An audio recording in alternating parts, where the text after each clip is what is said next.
الحمد لله رب العالمين والصلاة والسلام على سيد المرسلين أما بعد فأعوذ بالله من الشيطان الرجيم بسم الله الرحمن الرحيم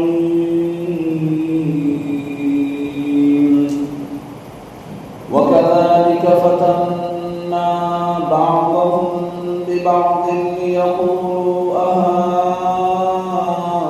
أهؤلاء من الله عليهم من بيننا أليس الله بأعلم بالشاكرين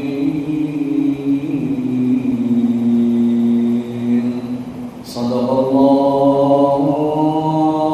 العظيم.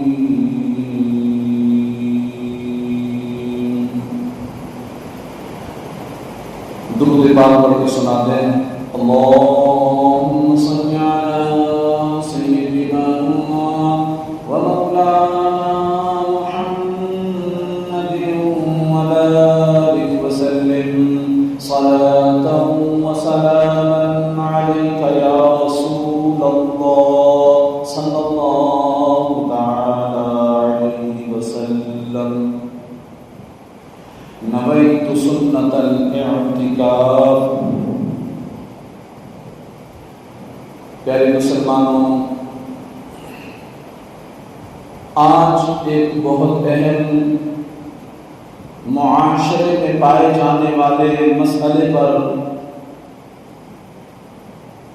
قرآن کریم کی روشنی میں گفتگو کرنی ہے. ہمارے ہاں عموماً ایسا ہوتا ہے، مثلا ایک بچہ بہت ذہین و فطین ہے، امیر خاندان کا ہے، دوسرا بہت غریب کند ذہن ہے. لوگ خیال کر رہے ہوتے ہیں ذہین بچہ امتحان میں نمبر لے جائے گا،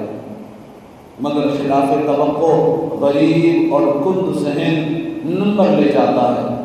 ایک شخص بہت باصلاحیت امیر و کبیر ہوتا ہے، ہم سمجھ رہے ہوتے ہیں کہ یہ قسمت کا دھنی ہے، ساری کامیابیاں تو اسی کے حصے میں، مگر جلد ہی کوئی غریب محنت کرتا ہے، اس سے آگے گزر جاتا ہے. عموماً ہمارے خاندانی ماحول میں ہر ایک سمجھ رہا ہوتا ہے کہ کامیابی تو میرا مقدر ہے، جیسا میں ہوں ایسا کوئی نہیں ہے، جیسی میری اولاد ہے ایسی کسی کی نہیں ہے، ترقی میں کروں گا میری اولاد کرے گی. ہم اسی گمان میں ہوتے ہیں کہ چھوٹا بھائی، خالہ صاحب بھائی، چچا صاحب بھائی اور فیملی میں کوئی دوسرا فرد آگے بڑھ جاتا ہے. آفس میں بھی عام پایا جانے والا معاملہ یہی ہے کہ ایک سے ایک سینئر لوگ آفس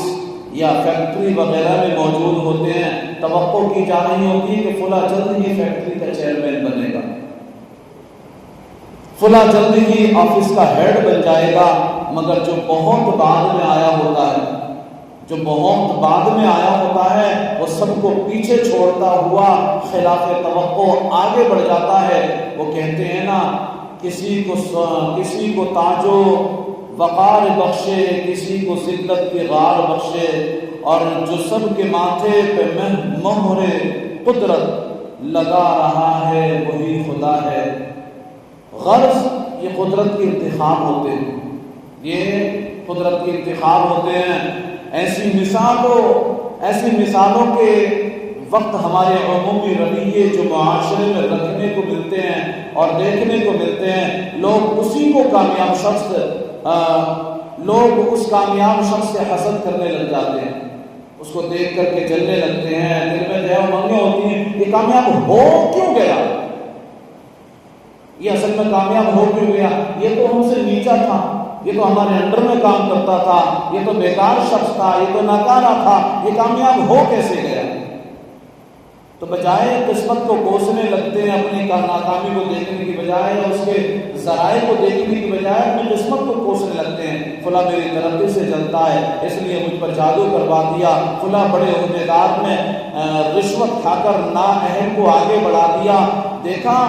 وہ کھانے شانے کھلاتا تھا اس لیے اسے ترقی دے دی، یہاں میڈ کون دیکھتا ہے، اقربا پروری چلتی ہے، یہاں تو جو ہے رشوتیں چلتی ہیں، یہاں تو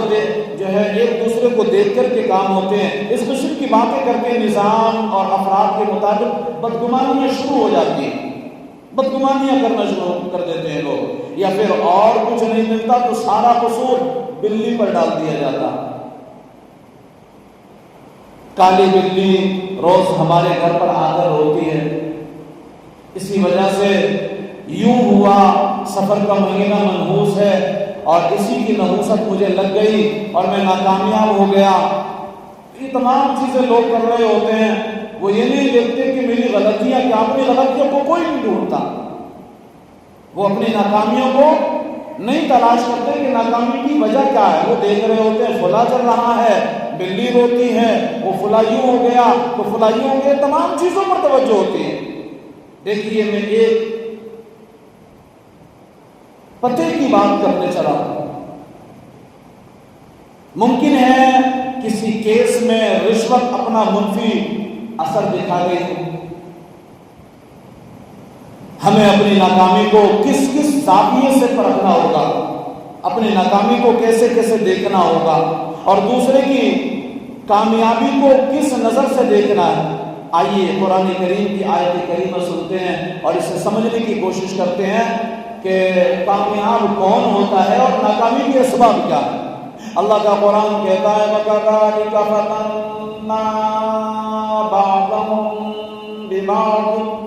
اور یوں ہی ہم نے ان میں بعض کو دوسروں کے ذریعے آزمائش کی،